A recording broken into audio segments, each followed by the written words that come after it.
41. So get dialing, give us a call, and you can find out about the competition from our judges. Now, Qari Ashik Rahman, I'm going to come to you now. Of course, you're one of the judges in this competition. I would like to know a few of your judging criteria. Right. What will you be marking our reciters on? Right. Obviously, we have a set of rules that we have to sort of judge our competitors against. And obviously, the most important of them are the rules of tajweed. So, you know, you have the makharij of the letters, as in how you pronounce the letter, from which part of the mouth you're pronouncing it, etc. The rules of where you stop, where you start.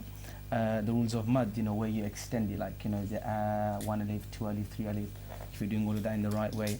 The rules of the letter ra, is it, you know, muraqqaq, is it mukhaffaf, is it, mufakham, and you have the qalqala, mim sakin, nun sakin, and tanween, huruf halqi, and ghunna. All the rules of the tajweed are sort of the utmost importance. Obviously, alongside with that, I personally am going to be taking into consideration, you know, if someone has a very nice voice, or if they have a certain tone that obviously they're trying to follow, or they have a tone of their own, maybe they have the tone of their own, and if it sounds good, because obviously a part of the recitation of the Quran is to make it sound beautiful, melodious, yes, exactly. Of course.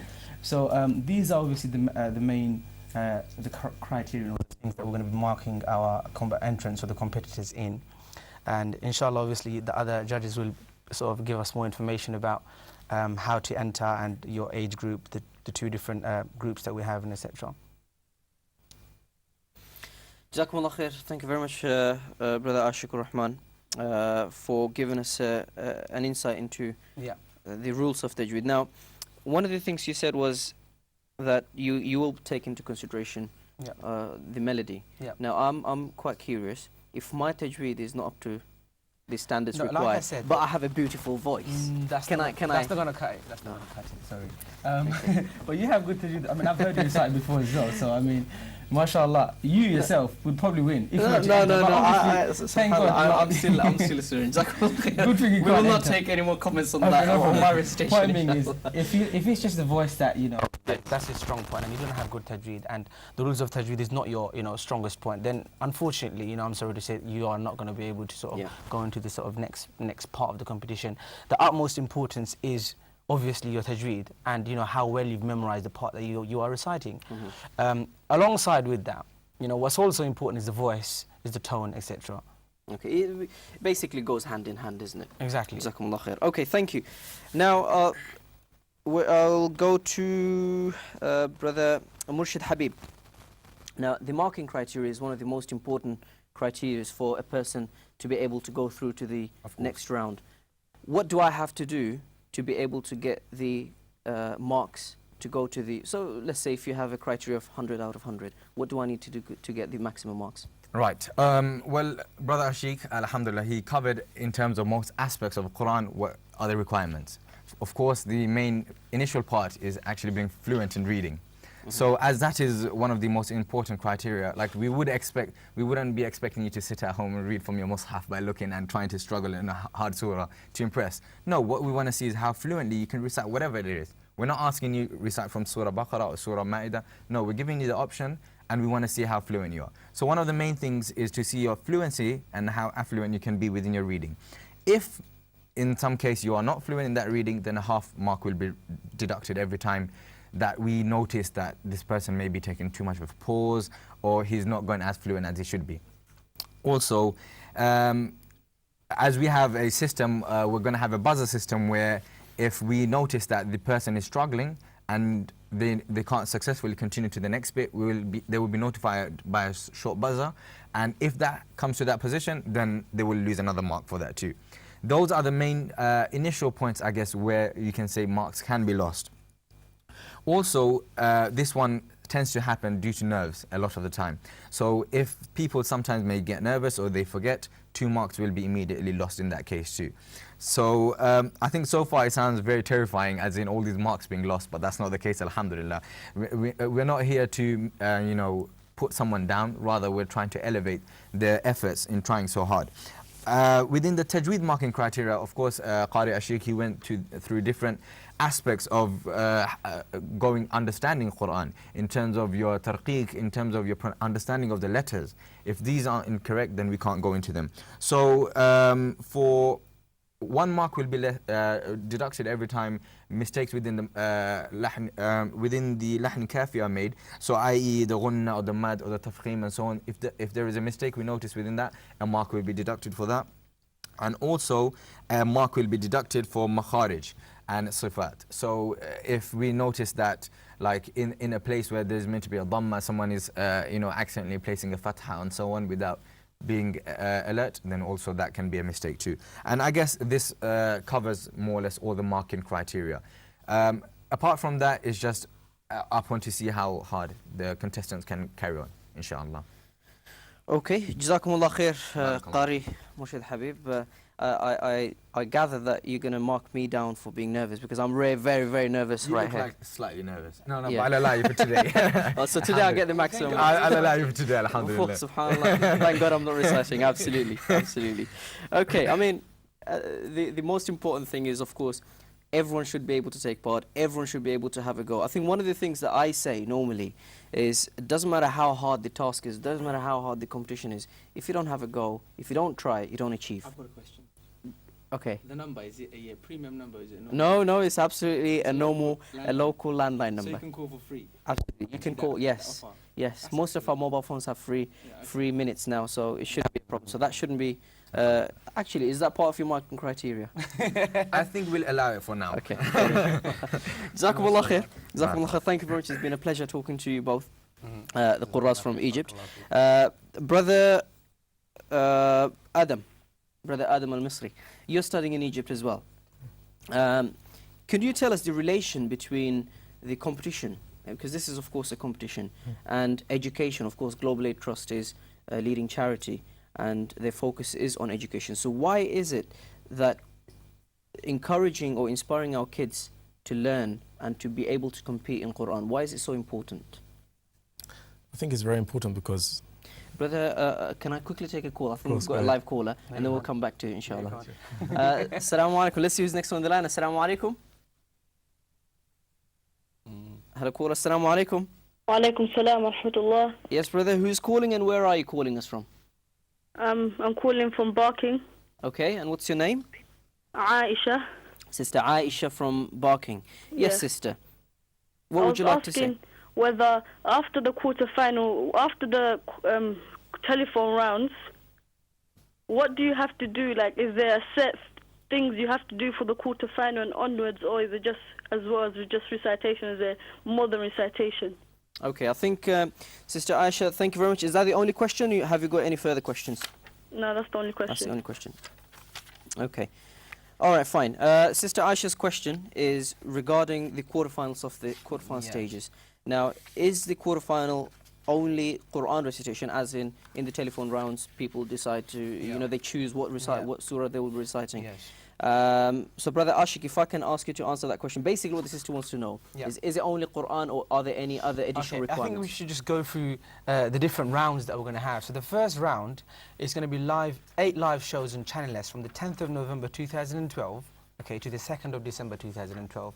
From the 10th of November, which is next weekend, till the 2nd of December, Just all every Saturdays Saturday and Sunday. Sundays. We're just going to be taking live calls and listening to reciters. We're going to have all 4 judges will be there, and we'll be listening to you, and we'll be making notes regarding recitation. Children with their parents' permission are asked to call in live on the show and recite up to a maximum of 1 minute. So you can't recite more than 1 minute. Any surah or verse via the telephone. The best recitation based on the rules of recitation will be chosen to go through to the quarterfinal and will be announced their name at the beginning of the next segment. So for example, if we had one half and we had a break, then the person that went through in the previous segment is going to be, their name is going to be announced on the beginning of the next part of the show. Then it's the second part. I think it's the second round, the quarterfinal round. Yeah, that the sister had the everyone question. that's been selected from the live call-ins is going to be going to this quarterfinal, and that's going to be a pre-recorded show on the 8th and 9th of December 2012, Saturdays and Sundays, which is going to be recorded. It's not going to be live like these other shows, and you're going to be marked based on your hadar, your free recitation. You're going to be reciting up to 3 minutes, and tajweed as well. And then you have the third round, which is the semi-finals, okay, and that's got every level that you go higher, you're required to do more stuff. So for example, in the first round, you can only recite up to 1 minute. The second round, the quarterfinals, you have to recite up to 3 minutes, and you're going to mark more on the tajweed as well. On the third round, there's the free recitation of 3 minutes, and then you will be asked to recite from one of the 3 parts of the Quran, either from 1 to 10, 11 to 20, or 21 to 30. Does that make sense? So you will be asked to recite from somewhere. So you're expected to memorize a certain parts of the Quran. And then, of course, you have the finals, which is basically the grand final is going to be in the London Muslim Centre in Whitechapel, and you will be asked to recite up to 3 minutes. Also, recitation of tartil, which is basically another 10 minutes. Tajweed rules are going to be marked as well. Also, going to be expected to do a khutbah, which is basically reciting and translating some parts of the Quran with tafsir, maximum of 10 minutes. That's in the LMC with live audience there, which is going to be on the 6th of January 2013. So we've got a long journey ahead of us, and we're obviously hoping to find a lot of talents through this journey, inshallah. Okay, Jazakumullah khair, Qari Ashik Rahman. Sister Aisha, I hope that answers your question. In summary, if it's just quarterfinals that you're worried about, the quarterfinal will be Hadr, which is free recitation. You recite a surah or ayahs of your choice, but you have a maximum of 3 minutes. And of course, the judge will ask you to recite from the Juz' al-Amma only. And rules of tajweed. Of course, we will know from our judges how important the rules of tajweed. I think Brother Adam was just about to cover that. The rules of tajweed, you'll be asked 3 questions. You'll have 2 minutes to answer those questions on rules of the various rules of tajweed. Okay, I hope that answers your question, Sister Aisha, and we look forward to having you in the competition if you qualify, of course. Brother Adam Al-Masri, if I can come back to you, of course, we were talking about the relevance of Quran competition and the education for kids. If I can ask you to carry on, inshallah. Of course. This competition is a form of encouragement, and many people, they don't make an initiative unless they get encouraged. And so that's how we see the link. That's the theory, inshallah. We can encourage many people and therefore push them forward to seek more education through the Quran. And that's the idea. Okay, Jazakumullah khair. With the rules of tajweed, Brother Adam, just one question before I move on, is why is it important for us to know the rules of tajweed? For example, if I was just a normal student that doesn't know much about the Quran, can I not just learn the tajweed and learn how to recite it beautifully? Do I need to know the rules behind it? Well, yes, of course, because we have been ordered to recite the Quran properly, and therefore it's a type of knowledge which is fard ayn.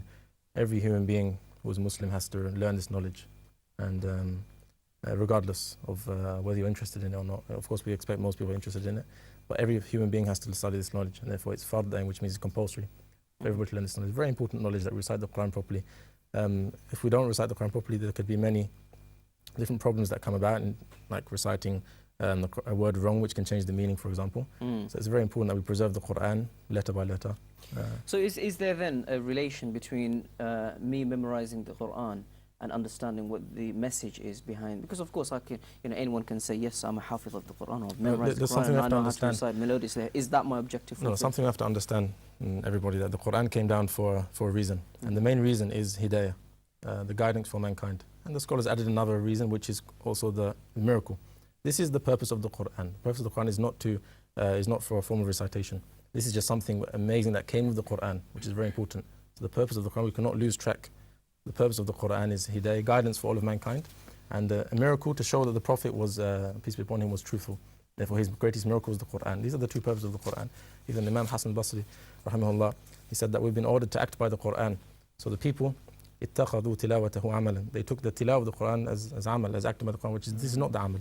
It's just the tilawah. We should act by the Quran. So we should not lose sight of the main purpose of the Quran. And tilawah of the Quran is just a way we can reach that by reciting it properly. And of course to inspire. So people can accept it properly, with their ears can accept it properly. Allah's made the Quran beautiful, and it's part of the mu'jiz actually. It's part of the miracle. Tajweed is part of the miracle. That's such a beautiful way Allah subhanahu wa ta'ala has sent down the Quran. There's no other book in the world or any kind of speech which comes close to the Quran. A book that's been preserved with sound. So the reason, if it's recited melodiously, it inspires people, and emotionally it touches, and yes, we've been ordered to recite the Quran with a nice voice by Rasulullah. Fantastic. Jazakumullah khair. Brother Adam Al-Masri, thank you very much for clarifying that issue for us. Sheikh Nasrullah, coming back to you, we're coming to the end of our program here tonight. My final question to you is, why is it important for our children to be able to recite the Quran in a beautiful, melodiously, or why is it important for us to be able to inspire them? We've got very, very short amount of time, so if you can give us a brief explanation of why should we inspire our children? Basically, we have covered covered Quran is a miracle and Quran is the Hidayah. And we need to love Quran, and this one of the form of learning Quran is just reciting nicely. And if you recite Quran nicely, it can attract others, and that way you can cover many people to to the way of learning Quran and teaching Quran. So this is important for all of us. Those who didn't have any chance, we are in late age, but we can still inspire, encourage our children to take this as good initiative for their lives, inshallah. I hope it covered my answer. Inshallah. Jazakumullah khair, Brother Nasrullah. Can Yes. I request you one thing? Just we said Q factors, and this if we have clarified it enough, this is a Qiraat competition for everyone up to age of 21, and there are a few groups. If you can, I know your memory is very good. You have asked questions, so you have taken the answer. If you can just summarize now. Of course, inshallah. Thank you very much for reminding me that I cannot take part in this competition. I think it's safe to say that I will not be taking part in this competition. Jazakumullah khair, Brother Nasrullah. We are reaching the end of the program, of course. Now, we will, let me quickly remind you of the rules of the competition and the dates. Remember the dates if you want to take part in this program, and I would encourage all my viewers, all your children should be taking part in this competition. It starts next Saturday, 10th of November, and it runs till the 2nd of December, which is a Sunday, I believe. The program and Sunday, you mean? every Saturday and Sunday from next week until the 2nd of December. This is the live telephone rounds, and the program will be starting at 2 p.m. finishing at 5 p.m. So that's a generous amount of time, 3 hours live program, and all the judges, of course, will be present here marking you, inshallah. Don't be scared, the judges are nice, I promise you, they are very nice people. Let me remind you, if that's not enough to encourage you to take part, let me remind you of the prizes. First prize gets to go, gets £250 prize money. Third prize. I'm going in reverse order. Third prize, £250 prize money. Second prize gets a £500 prize money. And the winner, or the first prize, is an Umrah ticket plus £1,000 cash prize. So this is the competition in a nutshell. Just a last word from me. If you're thinking twice, or if you're thinking, should I or should I not, there is no harm. It doesn't cost you money to enter this competition, and you don't lose anything. If anything, you'll be encouraging your children to take part. And subhanAllah, if they're not successful, or if they fail in the first attempt, you're more than welcome to try again the following week or the following day. You cannot take part twice on the same day, however, but you can try again and again. And the best thing, or the beauty of this competition, is it encourages one another to be better in the recitation of the Quran and to perfect yourself. I've been in competitions myself, and I know how much it's helped me, and I'm sure all the judges will agree that competition is one thing that drives you to recite beautifully. So if you've got good tajweed but not a beautiful recitation, then this should be the platform for you to try and launch your hobby, or the art of reciting the Quran. You should be starting somewhere, inshallah. Okay, finally, thank you very much to all our judges and the Qur'ans and the student of knowledge. I hope to see you soon in the next week. Thank you. No, of course. Thank you very much for coming here, and we will hear from all our viewers and all our competitors next week, inshallah. Jazakumullah khair for watching the program tonight. I hope to see you again next Saturday, inshallah, and until 6th of January, when the final will take place, inshallah. From me and all my guests here, Assalamu alaikum wa rahmatullahi wa barakatuh.